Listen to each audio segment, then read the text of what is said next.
Maraming salamat, attorney. I'm sure matutuwa si Ana dahil gusto niya talagang kayong humawak ng kaso. I'll see you tomorrow. Thank you.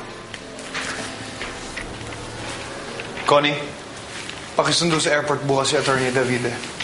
At nakahanda na ba ang lahat para sa press conference? Naman, sir. Okay na po. Si Attorney Davide yung magiging abogado ni Totoy? Di ba yung abogado ng dating presidente? Wow, bigatin, ha? Alam mo naman, syempre parang halatang-halata naman na gagawin ng ate Ana mo ang lahat ng makakaya niya para makalaya itong si Totoy. Hindi naman kaya naging magjowa na sila doon habang nandun sila sa bundok. Pwede, di ba? Pwede. Hindi yun. Hindi sana sinabi na sa atin ni Ate Ana. Tsaka siguro talagang matindi lang talaga yung pinagsamahan nila ni ate. Alam mo, pero Jeanette, matalino ka eh. Alam mo kung sakali magkatuluyan yung dalawa na yan, ang ganda ng love story nila, di ba? Dalawang childhood sweethearts na pinaglayo ng tadhana, tapos nagkita sila ulit, iniligtas ni lalaki ang buhay ni babae, nagkailawan sila habang nandun sa jundok. Pagkatapos, ayun na, nagkadikita na ang kanilang mga fate. Sila na yon, destiny. Ayan na. Oo nga. Di ba? Alam mo, ipipitch ko yan kay Mother. Magandang kwento yan. At syempre, ikakas kita kasi syempre, may potential ka. Oh, ganda. Thank you. Ganda. Ay, pero syempre, alam mo, parang malayo na talagang mangyari yun kasi, di ba, magkaiba na sila ng estado ng buhay. Tapos, gaya ng sinabi ko, sa pelikula lang yun siguro mangyayari. Syempre, parang sa totoong buhay, mahirap, di ba? So, hindi, labo yun, malabo. Ano yung mangyayari? Uy, ayan, umalis tuloy. Ay, daldal mo kasi ate, nagalit yata, nagselos ko. Papalay ko bang nahihirsong niya yung sinasaysong ko? Ah, ano yun? Mali ko bang nadidinig niya yung sinasabi ko? Diyos ko, wala bang TV sa probinsya? Sa tono ng pananalita mo, parang sumusuko ka na. Akala ko ba palaban ka?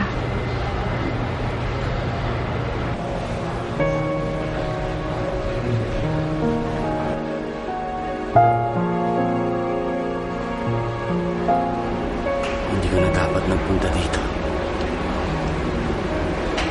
Mali ka, Totoy. Sa mga panahong kinailangan kita, hindi mo ko iniwan. Hindi mo ko pinabayaan. Ngayon, ikaw naman ang nangangailangan ng tulong ko. Hindi kita pababayaan.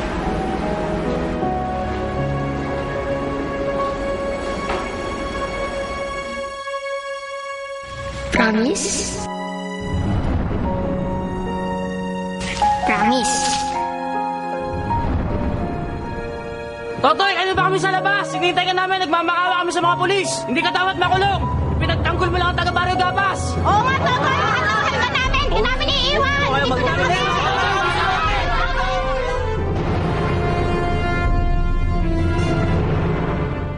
Inuulit ko po na hindi po kabilang si Totoy sa mga taong dumukot sa akin. Kung hindi po dahil sa kanya, malamang wala na ako ngayon. He saved my life. At hindi lamang po ako ang may utang na loob kay Totoy, kundi ang maraming tao dito sa Barrio Gapas. Mahal na mahal po siya ng taong bayan. At para po sa kanila, para po sa amin, bayani po si Totoy. Pero nakakulong na ngayon ang taong yun. Pinatay niya si Mr. Leon Hernandez. Ongoing pa ang investigation. We would rather not comment about it at this point. Isa lang sisiguraduhin ko. Gagawin ko ang lahat para mapalaya si Totoy at pagbayarin ng mga taong tunay na nagkasala sa kanilang krimen. By the way, attorney, what made you decide to accept this case? My firm has been handling Ana's legal concerns. Tinawagan niya ako and she asked me to review Totoy's case. Nakita ko na may injustice na nangyari. That made me accept the job. Miss Ana, may lumalabas na balita na may kaugnayan daw kayo sa nasasakdal. Kaibigan ko lang si Totoy. Miss Ana, are you in love with him? Binigyan linaw na ni Ana ang lahat ng pangyayari at nagbigay na rin siya ng official statement. Maraming salamat sa inyong lahat sa pagpunta niyo dito. Thank you. May gusto pa kami clarify. Sana.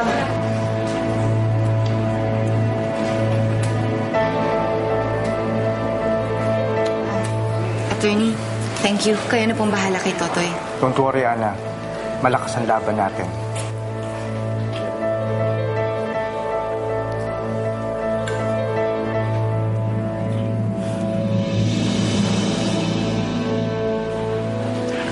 Ate, kailan ka pa niya hinihintay?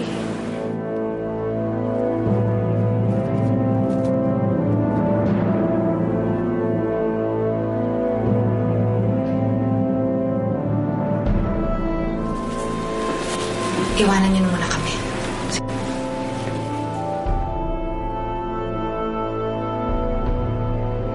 Heather. Condolence. Alam ko na kung anong nangyari sa daddy mo. Alam ko rin na tinutulungan mo pumatay sa ama ko para makalaya siya. Heather, hindi masamang tao si Totoy. Ang iyong ama, si Mr. Hernandez. Paano hindi siya magiging masama? Nawalan ako ng ama dahil sa kanya. I'm sorry. Naging mabuti kami ni Tad sa inyo. Sana huwag niyo kaming i-betray. Huwag mong tulungan si Totoy. Kailangan niyang pagbayaran ang kasalanan ginawa niya sa ama ko. Heather, hindi ko pwedeng pabayaan si Totoy. Kaibigan ko siya. I'm sorry. I'm really sorry. Heather.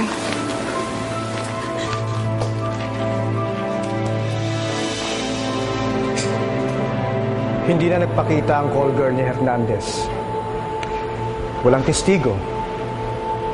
Nakausap ko ang Vice Mayor ng Barrio Gapas at handa siyang tumulong sa atin laban kay Hernandez at kay Mayor. At may mga dokumento siya na nagpapatunay na mayroong land grabbing. Totoy, walang duda sa utak ko.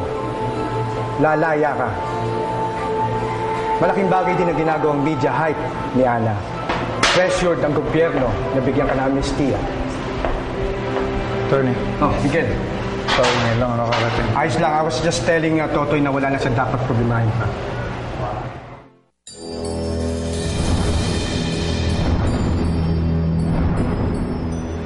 Hindi ba ikaw yung nakaharap ko sa ransom pickup? Salamat sa pagligtas mo kay Ana. Wala akong dapat ipagpasalamat. Bakit hindi mo ako binaril? Wala akong away sa'yo.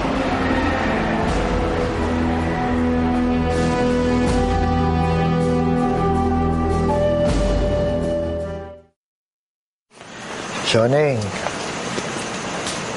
maraming salamat talaga at pumayag kang lumito muna kami. Nako, Kuya Mauro, sa totoo lang, kung hindi ko lang kayo naging kamag-anak nito si Kuya Podong, hindi talaga ako papayag. Lit-lit itong bahay ko. Kitang-kita mo na magsisiksikan pa tayo dito. Oh, hindi naman kami magtatagal. May mga kaibigan naman akong mahahanap na makapagbibigay sa akin ng extra trabaho. Tapos, pwede na kami umuupa ng bahay namin. Dapat. Kasi, isang linggo lang kayo pwedeng tumira dito, ha? Oo. Isang linggo lang, ha? Hirap ng buhay ngayon, eh. Alam mo yan.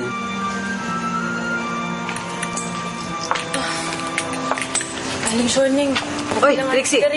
Ah, kano? Ilan? 4 lang ho. 4.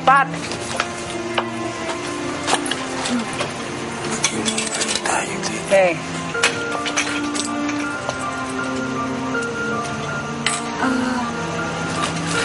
Bisita ko kayo ni Aling Shoning. Kamag-anak, galing lang kami sa Barrio Gapas. Barrio Gapas? Eh, di ba doon nakidnap si Ana Molina? Eh, kakapanood ko lang ako sa TV, ah. Eh, nagpo-press con pa ho yung Ana. Tapos may hinahanap sila na lalaki gustong palayain. Ano nga bang pangalan nun? Toto magtanggol. Si Totoy?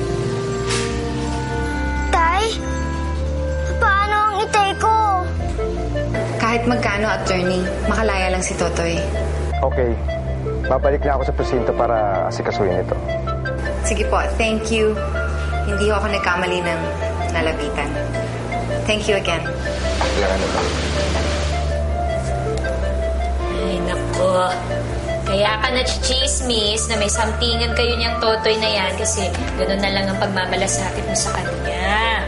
Oo nga, tapatin mo nga kami, Ate Ana. May gusto ka ba kay Totoy? Ano ba namang klaseng tanong yan? Isang tanong na ayaw mong sagutin. Sige nga, Ate Ana, may gusto ka ba kay Totoy? May gusto ka kay Totoy, no? Madaling mahalin si Totoy. Inuuna niya ang kapakanan ng ibang tao bago ang sarili niya. May prinsipyo, may paninindigan, hindi mababayaran.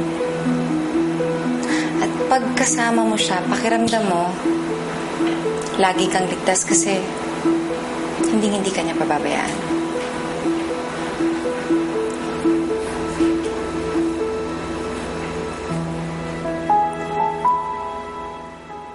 Arturo Magtanggol, ayusin mo lang mga gamit mo.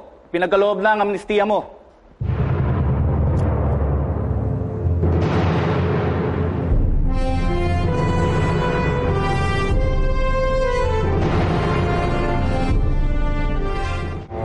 Sigurado ho kayo? Yun ang narinig ko. Palalayain na nila si Totoy. Just like that, he's free? Marami kasing kasinungalingan silang pinapalabas eh. Kaya sumasama daw kami ng ama mo. Naniwala naman yung mga pulis kasi nakikialam ang presidente. Malakas talaga yung si Totoy eh. Kasi yung mga politiko takot sa taong bayan. Eh sinusuportahan ng mga tao yung kriminal na Totoy na yun. So just like that, the person who killed my dad will be set free? Ganyan talaga ang politika. Kailangan may scapegoat. Patay na yung ama mo, kaya yung kanyang reputasyon, yung akin, sinasakripisyo.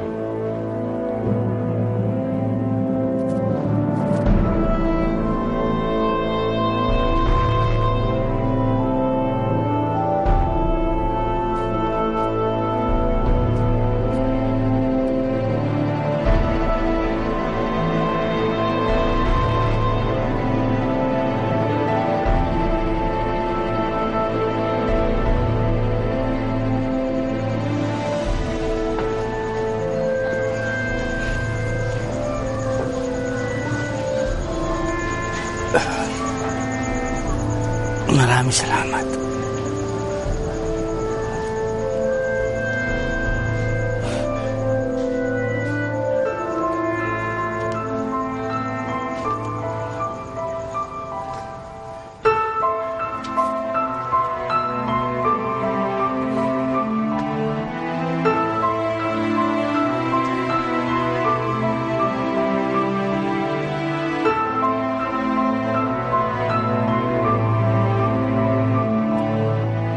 Sabi sa TV, napiyansahan na si Totoy.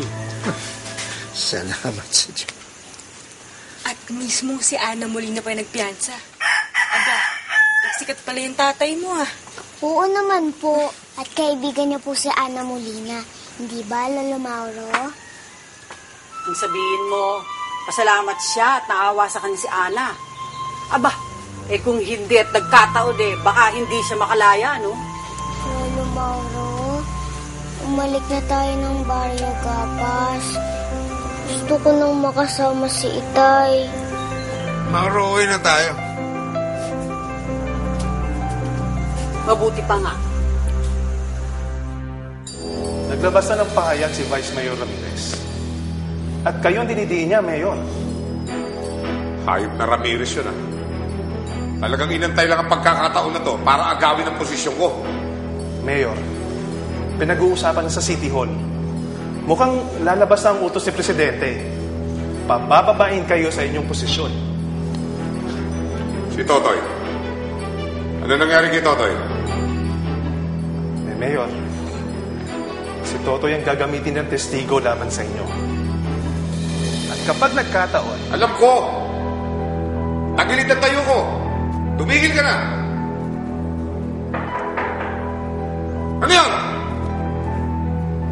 Mayor, meron pong gustong kumausap sa inyo.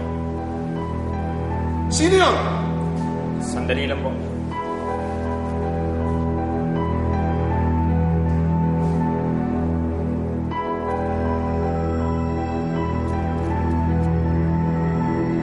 Nakasampa na ang kaso laban kay Mayor. At ang inaalala ko na lang ang kaligtasan mo.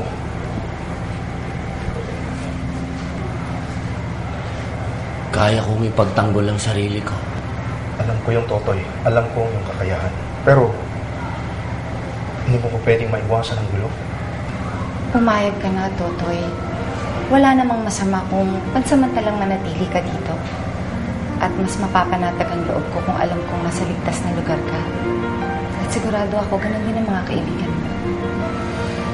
Totoy, kung may kailangan ka, huwag kang mahihiyang magsabi sa akin.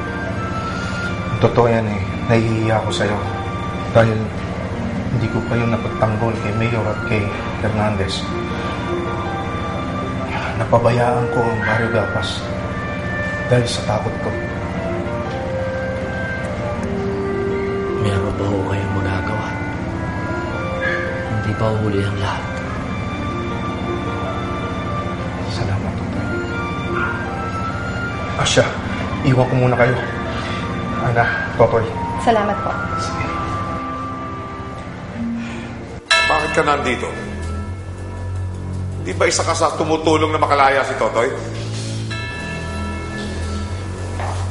Tama. Pero hindi ibig sabihin magkakampi ka.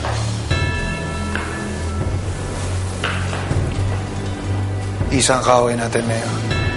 Tulad mo. Gusto ko rin mamatay si Totoy. Hindi ko maintindihan. Galit ka rin kay Totoy?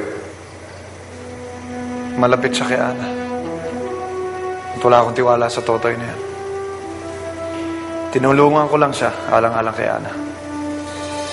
At ngayon, sa mga mata ni Ana, ay napakalinis kong tao. Yun ang mahalaga sa akin. Bakit gusto mong mamatay si Totoy?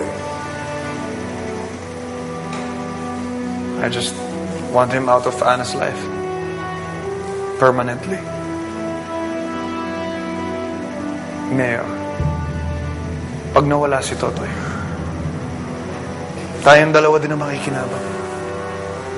Hindi ba tama lang na magtulungan tayo? At sa papanong paraan?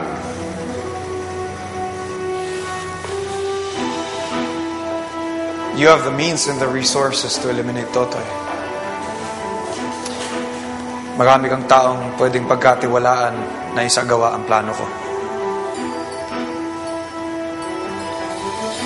At ano naman ang magiging partisipasyon mo? Ako magsisilbing tulay sa inyong dalawa ni Totoy. Pwede kong ituro sa iyo kung saan mo siya eksaktong matatagpuan.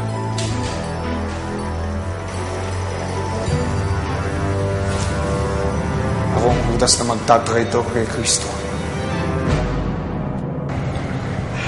Alam mo, medyo maliit lang tong lugar pero sigurado naman ako magiging komportable ka dito.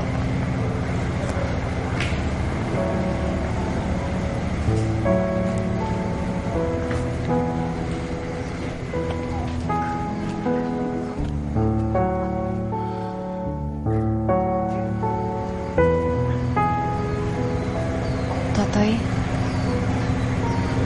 may problema ba? Wala. Iniisip ko lang yung anak.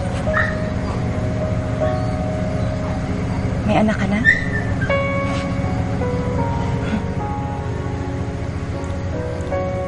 Napakadami ko na palang hindi alam tungkol sa'yo. Samantalang dati, isang kipot alam ko. Matagal na ang panahon na nakalilipas. Ang akala ko nga, hindi mo na ako kilala o matatandaan.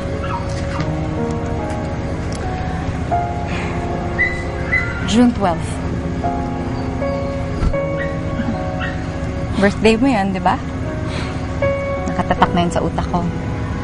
At tuwing dumadating yung araw na yun, naalala kita. Iniisip ko kung hinihintay mo pa rin ako.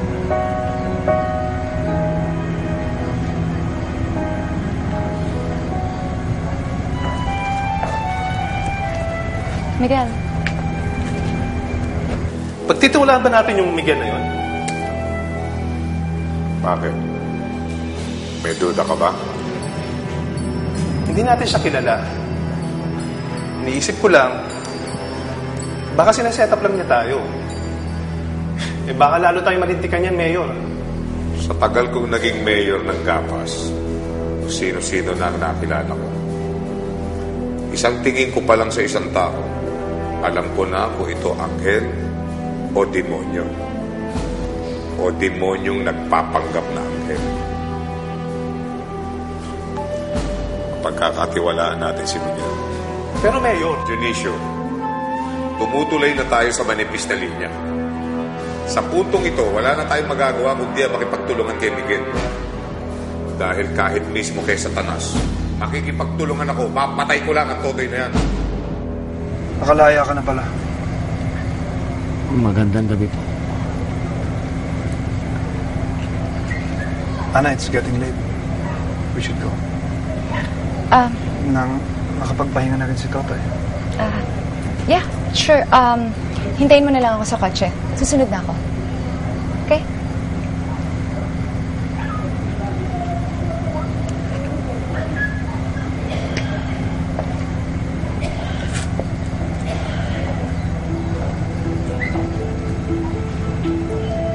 Papaalam na ako. Pero, babalik ako bukas. Kung okay lang. Bakit naman hindi okay?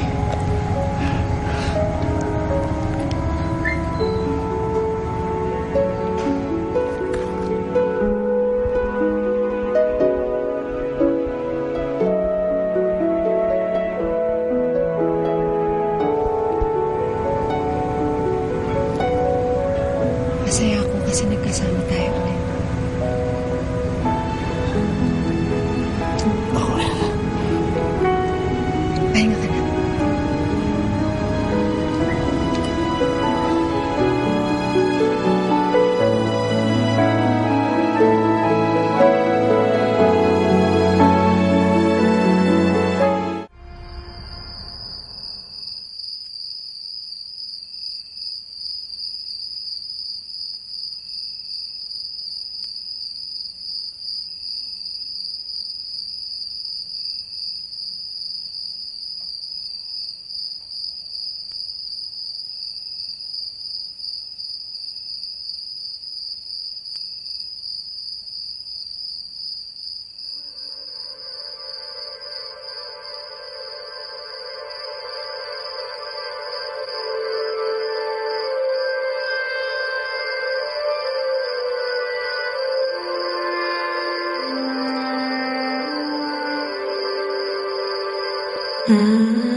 Alam mo,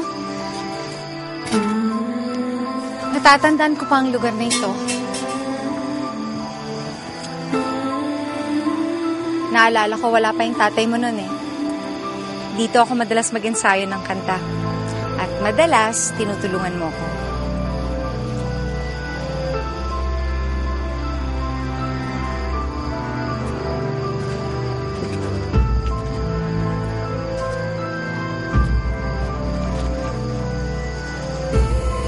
Kailan ka pa naging tahimik na tao?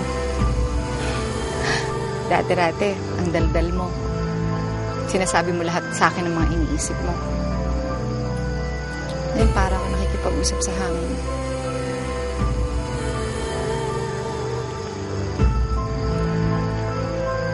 Anong gusto mong sabihin ko? Madami. Matagal tayo hindi nagkita, di ba? Gusto kong malaman ko anong naging buhay mo.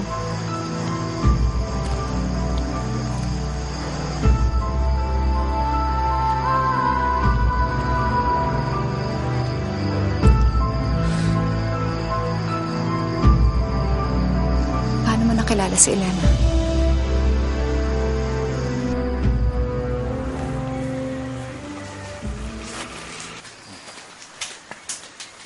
Lolo Mauro, uuwi na ba tayo ng Barrio Gapas? Cecilia, ako lang muna uuwi. Ha? Bakit? Sasama ako. May sakit ang lolo podong mo.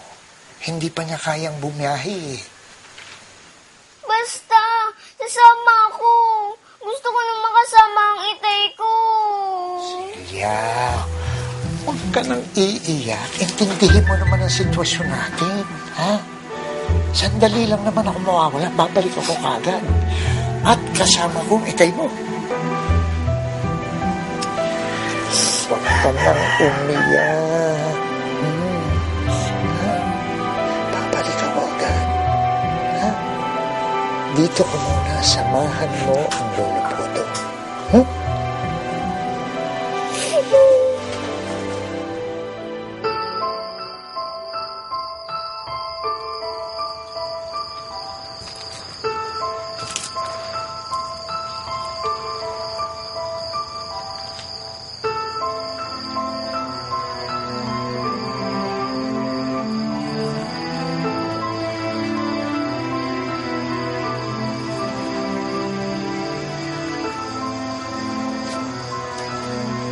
Elena ang pangalan ng naging asawa mo, di ba?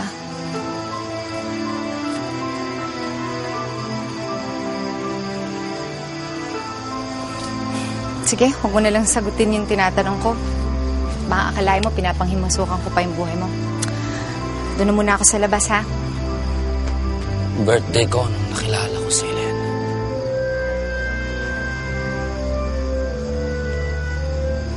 Nagkaroon kami ng isang anak. Si Cecilia. Itong taong gulang na siya ngayon. Nasaan siya?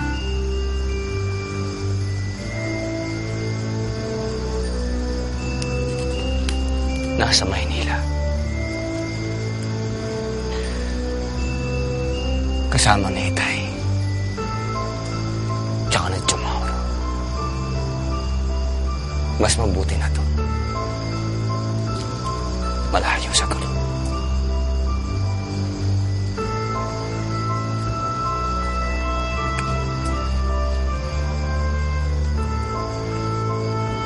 Miss na miss mo na siya siguro, no?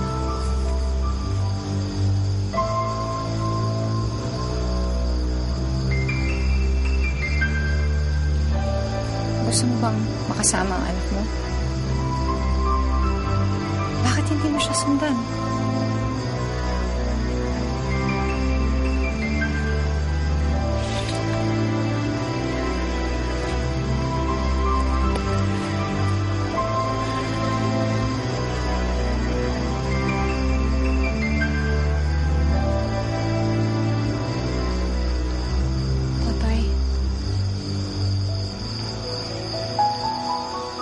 Sumama ka na sa akin sa Maynila.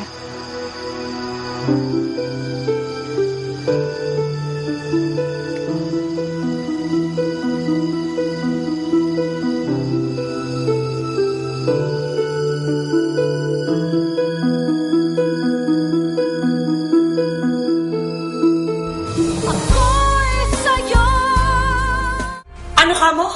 Inaya mo si Totoy na sumama sa ating pabalik sa Maynila? Nahihibang ka na ba, Ana? Ano naman hong nakakahibang dun sa sinabi ko? Wala naman hong masama dun. Gusto ko lang din naman tulungan si Totoy makapagbagong buhay. Diyos ko naman, Ana. Ang dami mo na itulong sa taong yun. Yun lang ibinayad mo sa abogado niya sa piyasa, napakalaki na. Tama na yun, sapat na yun. Inay, iniligtas ni Totoy ang buhay ko. Ano? Kundi nga dahil sa kanya hindi ka mapahamak eh. At hindi ka babalik sa present lugar na to. Basta, Inay, nakapag-desisyon na ako. Isasama ko si Totoy sa Maynila. Abel? At alam mo na gagawin niya sa Maynila. Wala naman siya alam gawin kundi magsaka eh. At pumatay ng tao. Inay! Bakit? Totoo ba sinasabi ko ah? Alam niyo, hayaan na natin si Ana. Kung sa tingin niya, ang pagpunta ni Totoy sa Manila ay makakabuti sa kanya, suportahan na lang natin siya. Miguel? Malaki naman yung nakuha kong aeroplano para sa chartered flight natin bukas papuntang Manila. I'm sure makakahanap tayo ng space para kay Totoy. Salamat, Miguel. Ikaw lang talagang nakakaintindi sa akin.